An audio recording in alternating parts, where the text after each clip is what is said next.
Hi everybody, Gisele Grenier here from artplace.ca.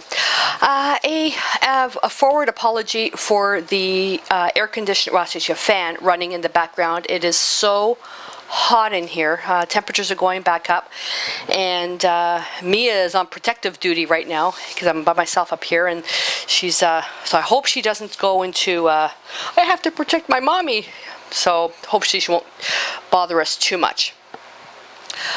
The next 7 videos are all going to be about crackling products, okay? And I'm doing it over 7 videos because I'm using different products, so I don't want to mix everything together.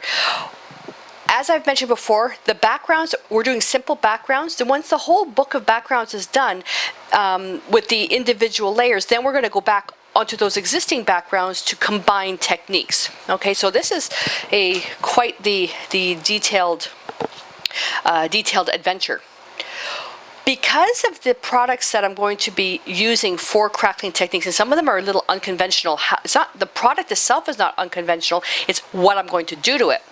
The drying time is the biggest pain in the butt. So, I'm going to show you something what I've done. If I were to basically have to wait 24 hours of drying time for each spread, it would take me 7 days to do the videos. But I can do the videos much faster. What I've done is I've taken apart my book. Now I would end up doing this anyways, but I just want to show you, and I should have showed you this on camera. Pretend the book's assembled. The Strathmore Visual Journal, it's not a spiral coil, it's a coil that you just have to pull the tabs out. So it's in, and all you do is pull this out, and then you can take the pieces out. So I took this out, I took all the pages out, and all you're doing at this point, just do this and you just pull them out. This allows me to be a lot more flexible with creating the videos because I don't have to wait for something to dry in order to start the next video. And this is one of the reasons why I so much prefer my expanding journal format, because I can work on a page, put it aside, work on another page, and just bind the journal as the pages are done. So I'm going to take them all apart. I'm going to start working on the pages individually, which makes absolutely no difference, okay? Because if you're actually working in a book that you can't do this, that's fine. When we're doing the journaling, we're going to flip to a page that a background inspires us and then work on that. Unless you're working on something that's a daily, let's say you're recording your life daily and it's linear, then yeah, you have to start from one page and go to the next, go to the next. But then at that point, drying time's not an issue because you're only working on one spread at a time or one page. So, but for this purpose, because this is all about background techniques, going to do it this way, and there's the cover. So unassembled, the book looks like this. Okay? This also makes it much easier to put into a press if you really wanted to flatten it out. Make sure you don't lose your coil. Okay, this also makes for a great texture thing. I probably give myself about 4 or 5 hours before I lose this. I'm gonna put it right up here. Okay. And I digress completely. See this paper under here? Okay. This is from, I mentioned this I think in the very, very beginning. This is from, I bought my granddaughter an easel from IKEA, and it's with paper. And I bought some extra paper for myself, and that's what I put on here because Joe was getting mad at me because my desks were getting ruined. As I start getting more and more paint on this, I just recycle them into something. I'm going to use this to decorate the cover of my Strathmore journal. That's what I'm going to use it for. So there you go. All right, I'm going to flip to this spread here. So I'm going to work on it this way, put that aside, and then take this page out, put that aside. So now I'm working on this, and then when I'm done this, and I'll put that aside to dry, and then I'll start the next video. So this will be nice and easy. Okay. I'm going to put this one aside because I'm going to do one at a time. The first thing that we're going to work on is I'm going to work with one-step crackle.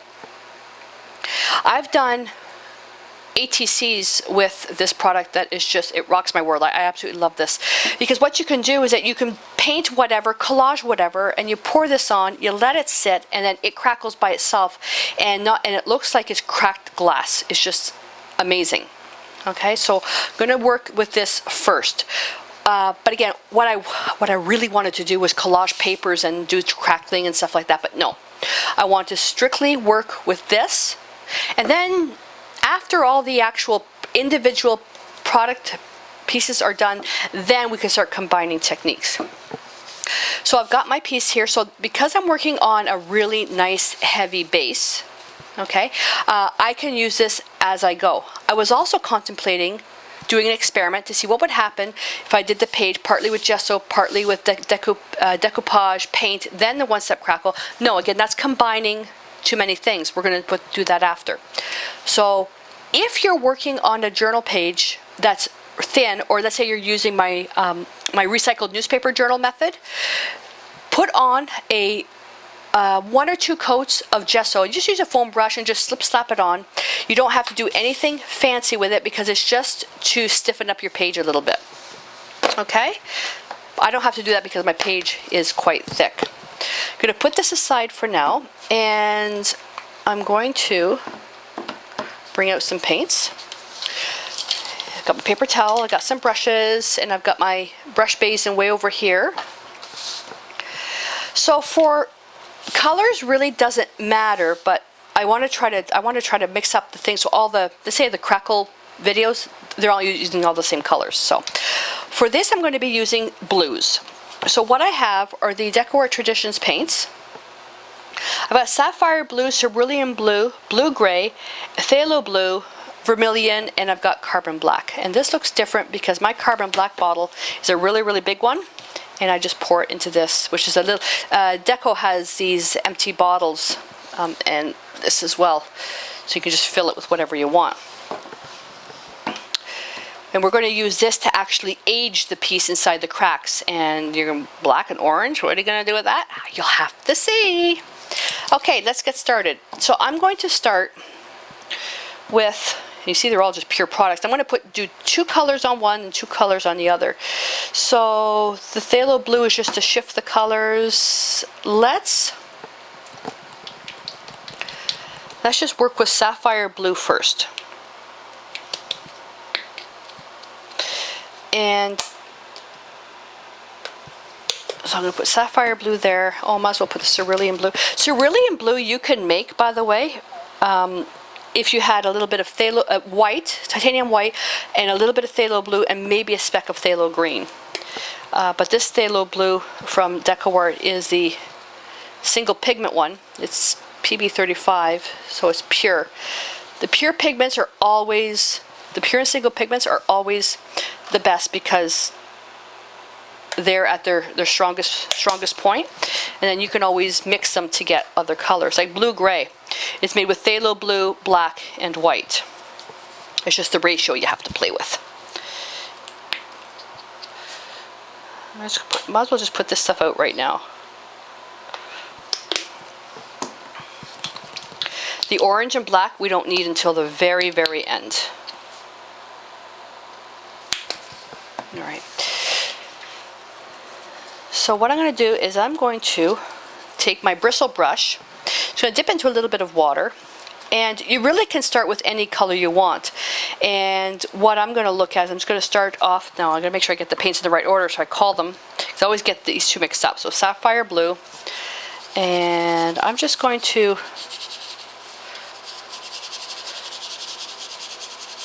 I think I'm going to have to get a little bit of white. Because acrylics dry darker as you use them. I'm not going to get the white yet, but I do need a little bit of water. And I'm just going to paint this whole page. Not going to worry too much about these squares. And I'm going to see how I'm kind of scrubbing, and I want a really nice rough rough look.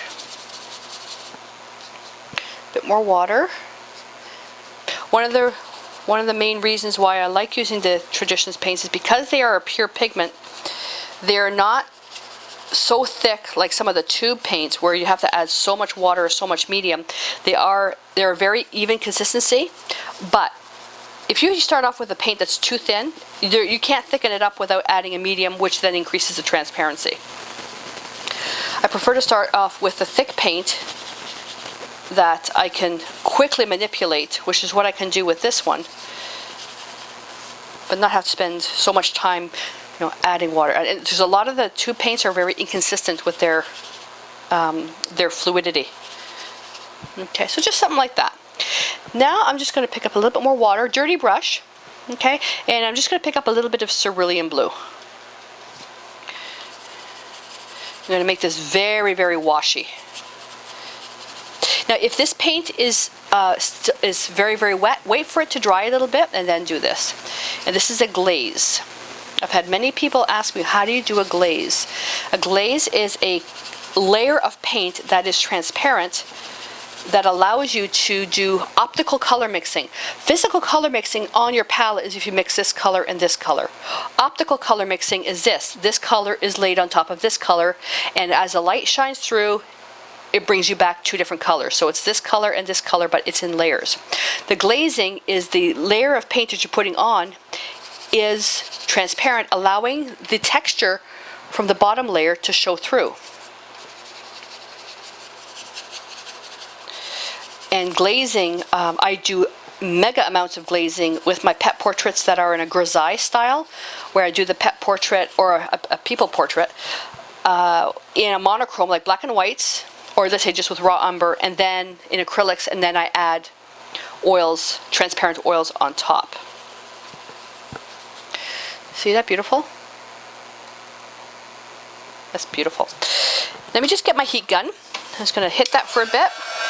Just a very quick, because the paint is very consistent, the drying time is relatively quick. And because there hasn't been any mediums added to it, that speeds up the drying time as well. By now, I'm starting to cut down on stuff that I'm explaining as to why I'm constantly putting my hand over my journal page and stuff like that. These videos are in progression, so if you're just jumping into this video, you really should be starting from video 1, if at all possible. I'm just going here to make sure that the heat gun isn't too hot and it'll burn the paper. Okay, check to see. Oh, there's a little bit of shine left still. Okay, see that? Okay, I really should dry that. But I'm going to let that dry naturally, and I'm just going to go grab some titanium white. Okay, so I'm going to put this one aside now. While that one's drying, I'm going to base this page. And I'm just going to put a little bit of white on my palette. Let's put it right here.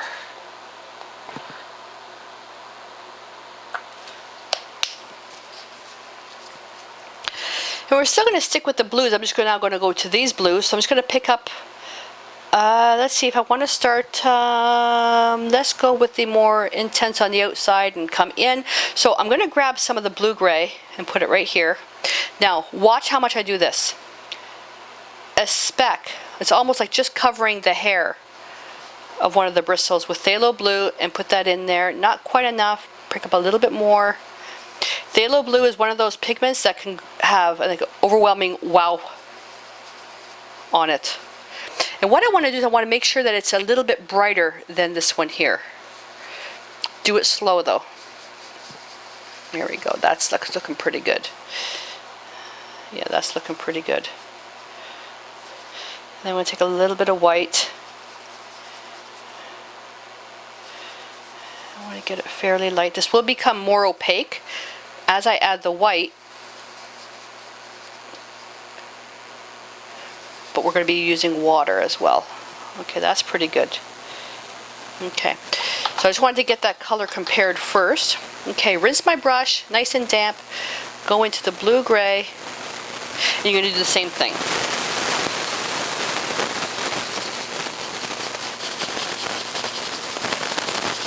Now, as I'm doing this, I'm running the risk as well with this to get the paint on the other side. If that's an issue for you, then just clean your no-stick craft mat and put a masking tape around the outside edges. To me, it doesn't matter, because I can always, if I'm going to do a page or background that I need a white page to start off with, then I can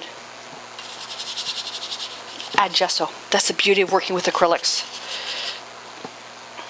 Ooh, I'm seeing something happening here.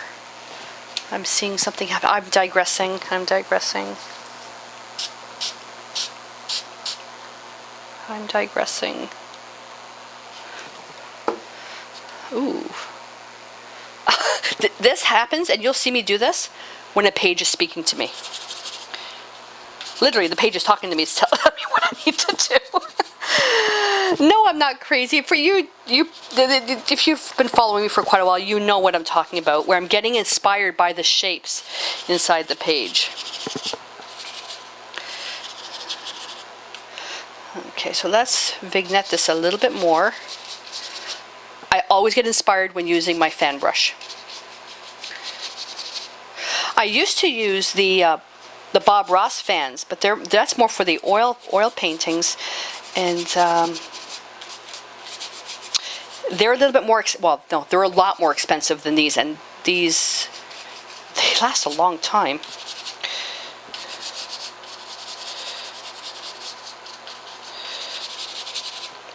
Okay, see this hard line here? I'm just going to soften that up a little bit. Pick up a speck more water, come in here, there we go. And just make sure that I have a good amount of coverage, more about the edges.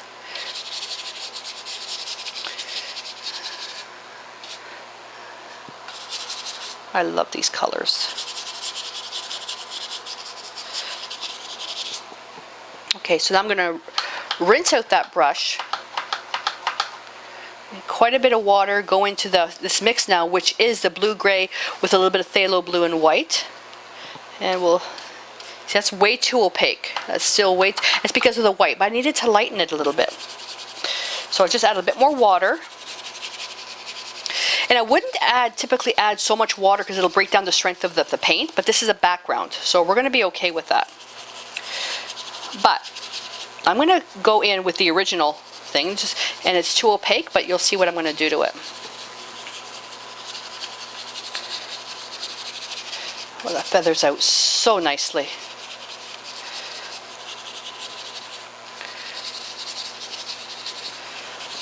This is going to be the background just by itself.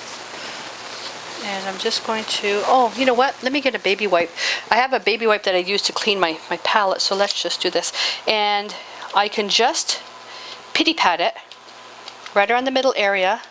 Not only am I getting the texture of the baby wipe, but now, just as I rotate it, it just feathers things out. See here, I've got a little bit more, too much opacity here, so I'll just kind of touch. Okay, there we go. Now I can come back and do some more adjustments. So if I wanted to come back with some of this, I don't want to go back to a bit of the blue-gray. A little bit of water. You know, I can even take some of this and go into the blue-gray. And just come in a little bit. Always scrubbing so I don't have a hard line of paint.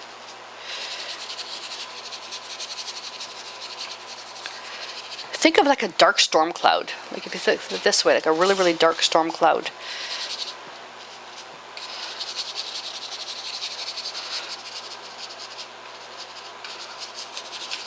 There we go. Just scrub.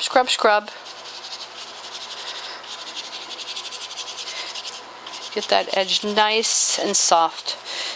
Get some interesting shapes going. Don't have like a perfect circle. Let things happen. Look how beautiful that is.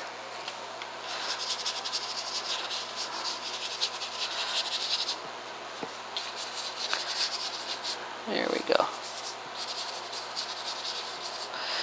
Just going to pick up a little bit of this leftover stuff here and just going to add a little bit of, whoopsie, Not that. Rinse that out. Not that. There's a little bit of just specks of detail, not over too much because there's too much detail on the outside. Again, this is just the background. And I have to admit, I am getting it carried away with this because I'm visualizing ideas taking place. So I need to stop because this is a background demonstration. But you can see how easy it is that you can let your page form ideas about what you can create. I bet you guys are seeing things happening here.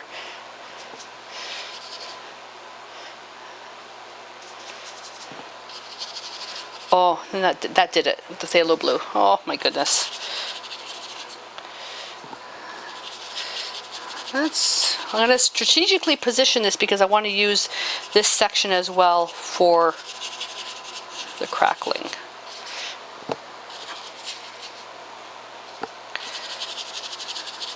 Again, phthalo blue transparent, so you can layer with that to glaze. But phthalo blue is mega super duper powerful. Rarely would you use it by itself. And you can, now if I tilt this, you can see how quickly that paint dried, so it's just a little bit of shine left. Okay, what I'm going to do now, I'm going to completely clean this off. In a normal circumstance, all this paint is sitting here, I would take it and do a bunch of other backgrounds.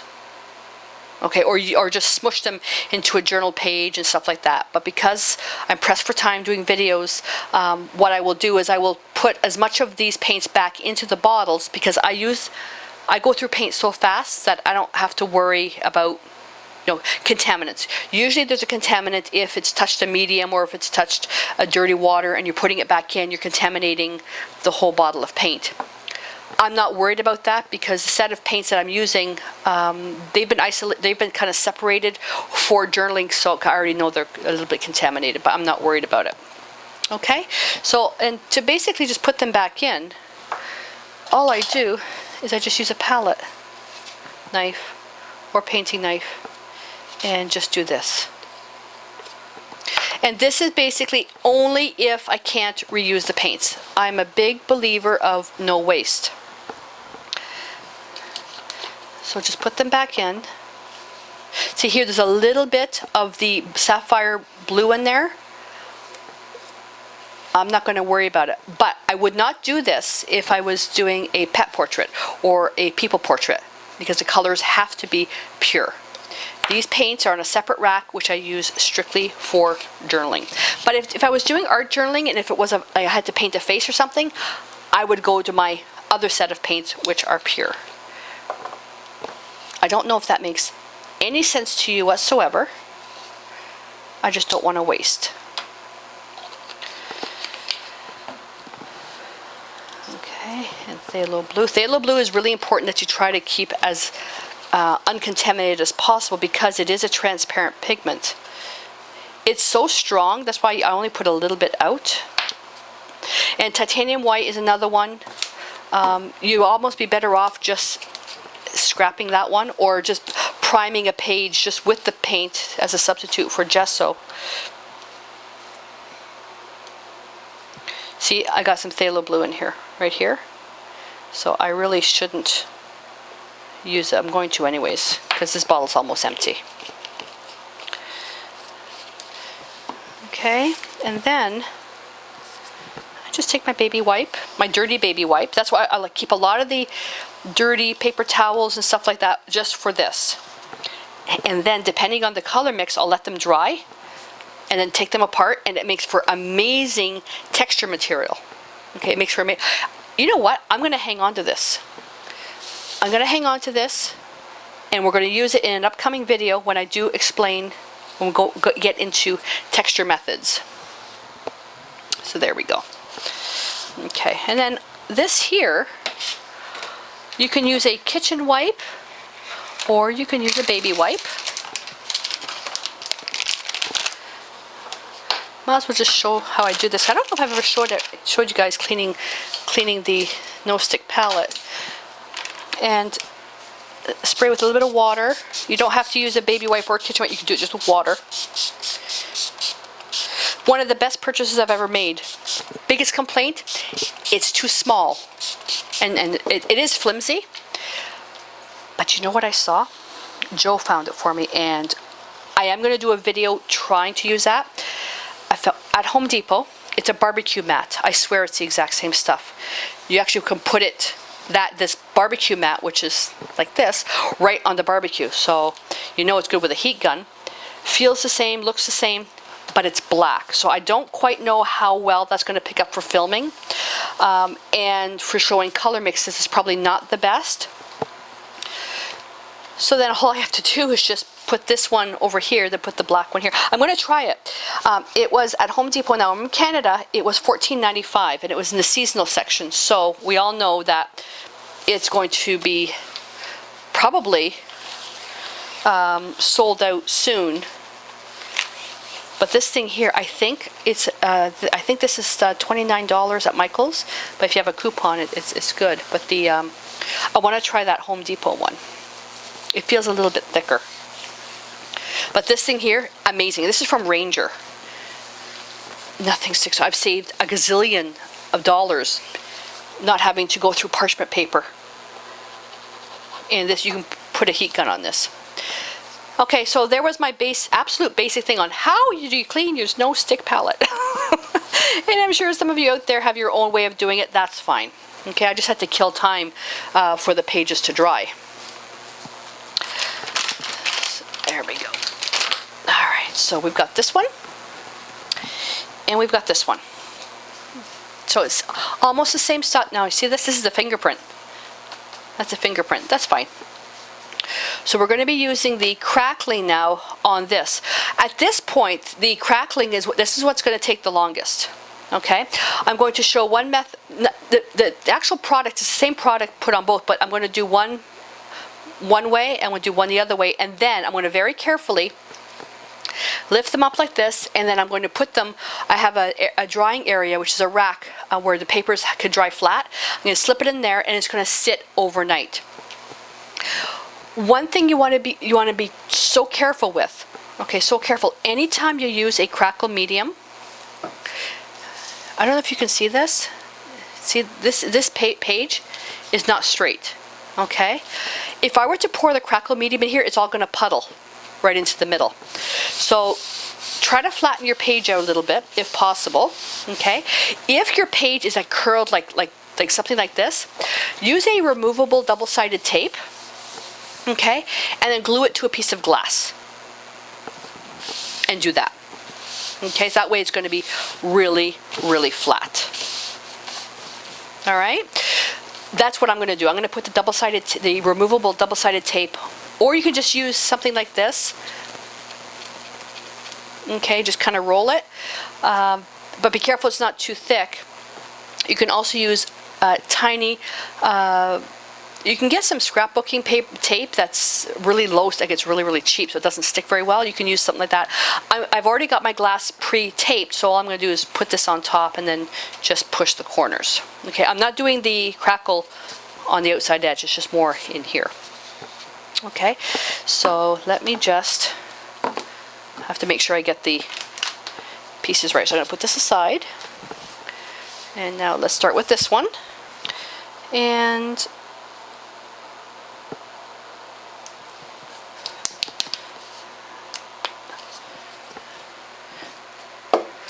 now I'm going to use my craft and glue brush. These two other brushes, which is a round and a bristle, we're going to use that at the end. So I'm just going to put those kind of aside here.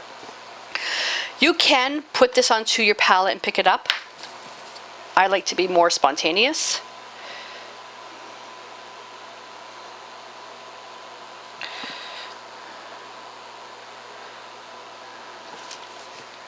Okay, now I am going to brush this out. Oh, this brush is dry. The thicker the product, the bigger the cracks, but also the longer the drying time. So I'm just basically going to cover this up right over here.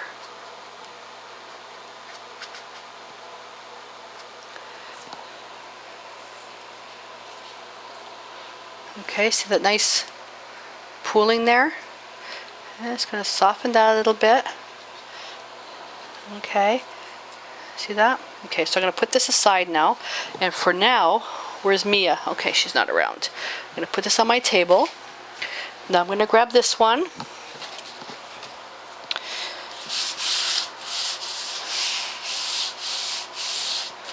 Now, I am almost out of this. Just at the top, a good amount. Almost to the top.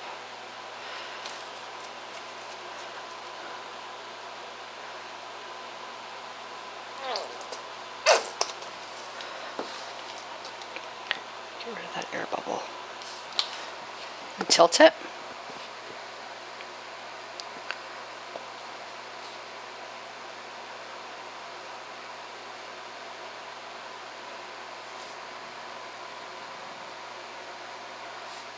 This will dry clear.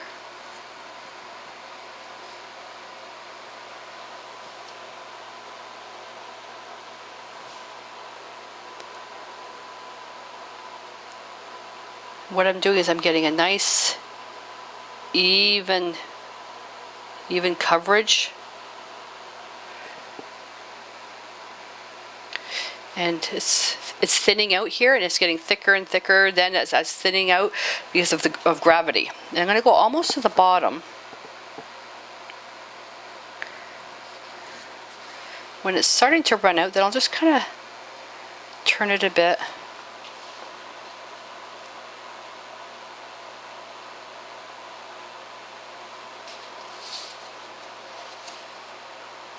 Ooh, I see an elephant with a whole bunch of legs here.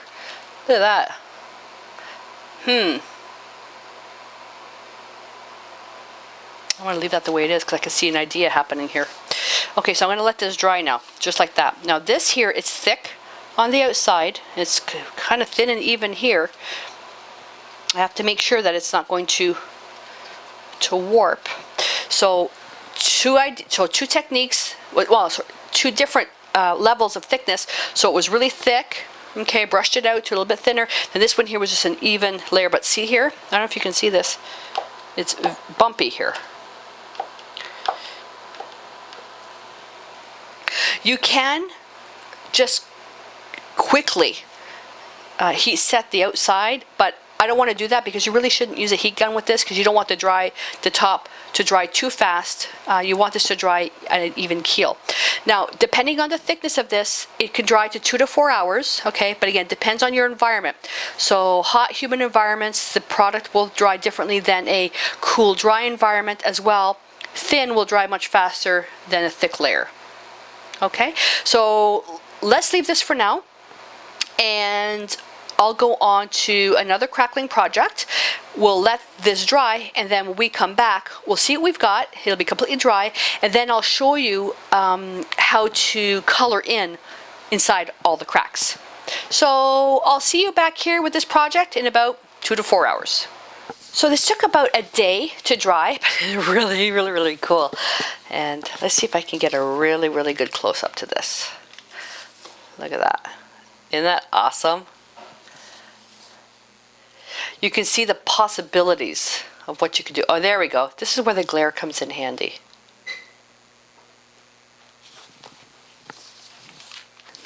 Now I'm going to check this one. Now this one I also did some playing with it. But look at this one. Now what I did is you can bend this a bit more. You can actually pull off some of the cracks. Let me just get an X-Acto knife to reveal something underneath. So this is something else that you can do. You can find, so you can use this opportunity. Let me find a really big one that makes it easier. Oh, here we go. Here we go. See? So you can, if you had an image under here, then you can peel back the cracking.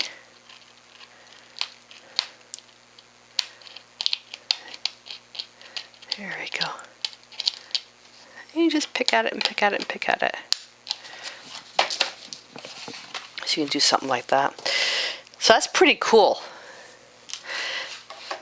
Okay, this is the one that looked like it was like the buggy people's legs. But so where it was really thick, you can see the size of the cracks. You can further crack it by bending a little bit. It is flexible to a point, especially where it's thick, but where it's thin, you won't get any additional cracking because the application is so thin. Now, if we wanted to do a little bit of antiquing on this, what you can do,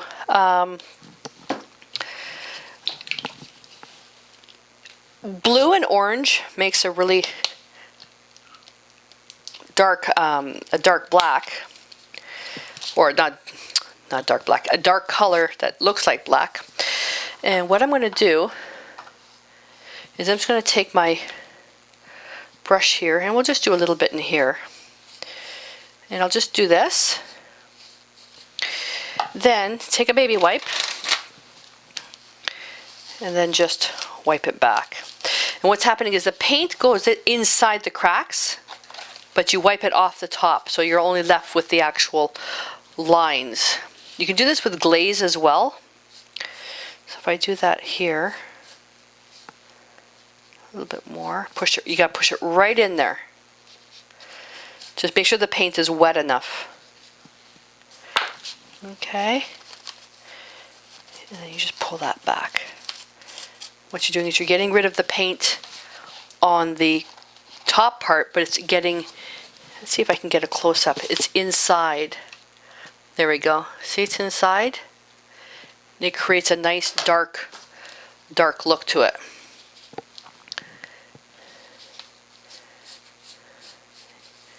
Get it right inside. Bit more water.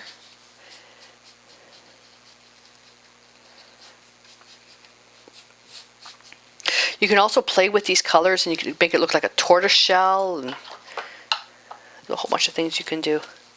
Don't get something that's so soft though that will actually go in the cracks. All you want to do is basically just wipe the top part. I mean, I can even come in here very fine. You can even do this with a Q-tip if you want. Very fine.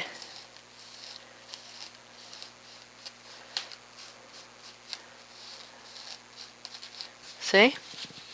And it's inside. Pretty cool, eh? If I really want to just pick one spot and really rub, I can get rid of all the paint on the top. See? So it does leave a little bit of a stain on the top, but you just rub and it does remove. Okay, see, take a look here. Now it's all gone. See?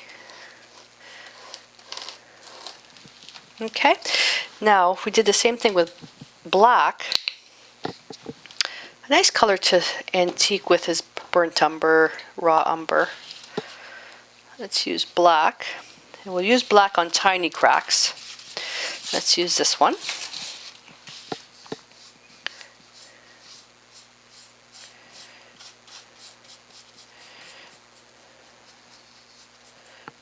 Okay, this really shows you where the cracks are.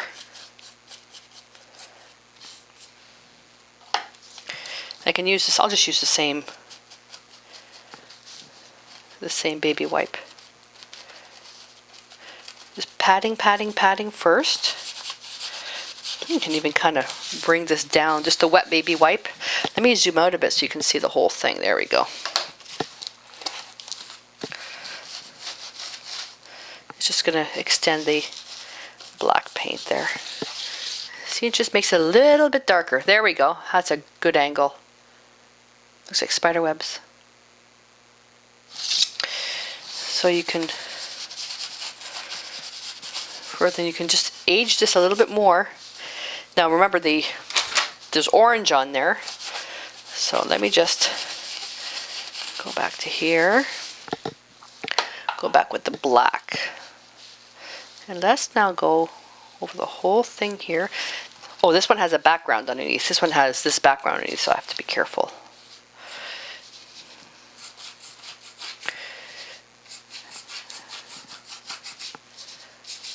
Now, although I am going a little bit further with this than I should, because This is layering, which is for another demonstration, but I just want to show you this now.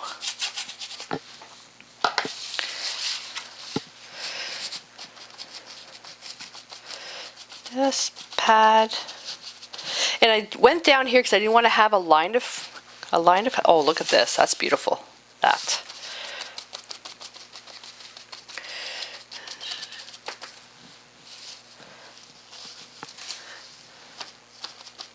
So it's gone right inside, right underneath, went right underneath the crack. That's cool. And then you can just wipe back very gently. Once it's gotten in there and it's embedded into the paper, then you can come back and gently, I'm going a little bit faster than I should, but gently start wiping back some of the piece. I like calling it glass because that's what it feels like.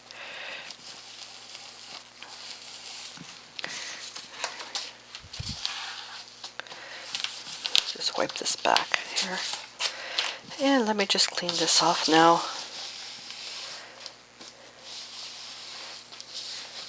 These look like Halloween colors.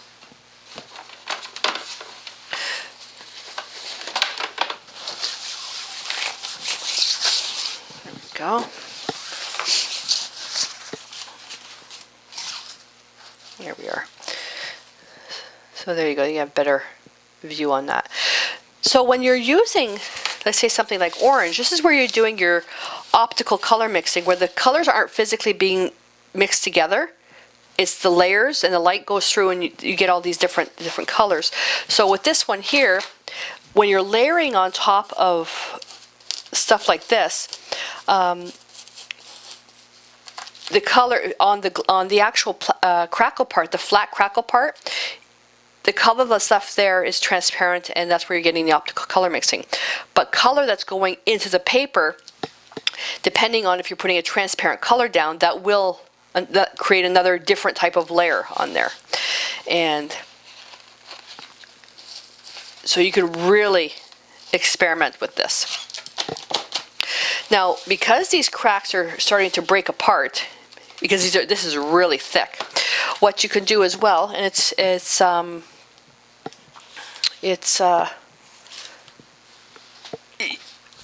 depending, you know, it's recommended on some pieces. You can, I think I left this cap on that. Let's see. You can put some varnish on there. So I'm just going to use my fusion brush, and you can just put it, let this dry first though, of course, but you can just put a layer of varnish. This is the,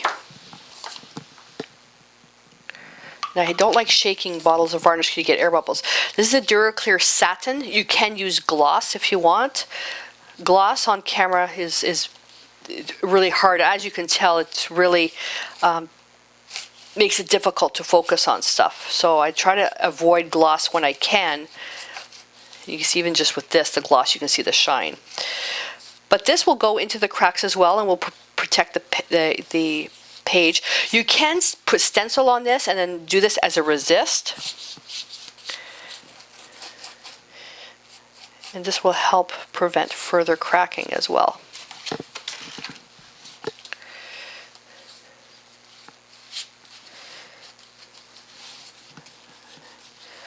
Okay, so that's that one taken care of.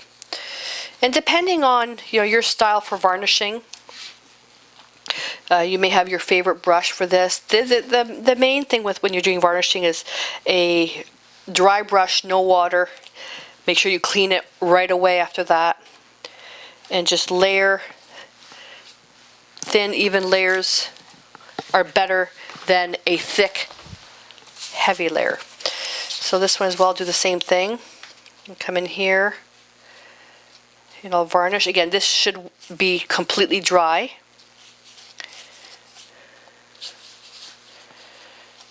And I'm putting a good application where there's a lot of cracks. It will help protect it. And I know this is boring, so if you're experienced at varnishing, then you can just, this is the last part of the video, so you can just stop watching.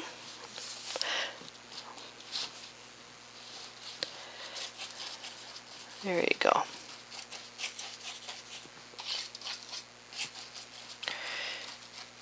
And now this page is going to be strong, strong, strong, strong like wool. Very strong. There we are. Put your brush in water immediately. There you go. Nice. This also adds more strength to your page. So that comes in really handy, especially if you've created your background on a page that's fairly thin. There we go. So, and then from here, I mean, you can stencil, stamp, do a whole bunch of stuff, and I mean, you can just collage, do whatever. But I have some ideas of what I want to do with these pages. This looks so cool. That's neat. Anyway, so I will leave you with that. So once this is dry, it's ready to go. You can put on many thin layers. It's up to you, but I've only done the one layer because I'm going to be putting more stuff on this in the second part of the series. So I hope you give this a shot. Again, like I said, the crackling products was the two-step. Not my favorite. I prefer the one-step crackle. But now you know how with the other video, with the two-step crackle, you can see that it's a lot more work that with the one-step crackle, you just basically pour it on and leave it. But you can also thin it out to get really, really, really tiny cracks to get this kind of effect. Really cool. This looks like a tree. The trunk. And then you can also further crack the pieces. Just make sure you seal it though, to make it nice and strong after. All right, so I'll leave you with that. So join me for the next video in the Book of Background series. And until then, please stay inspired.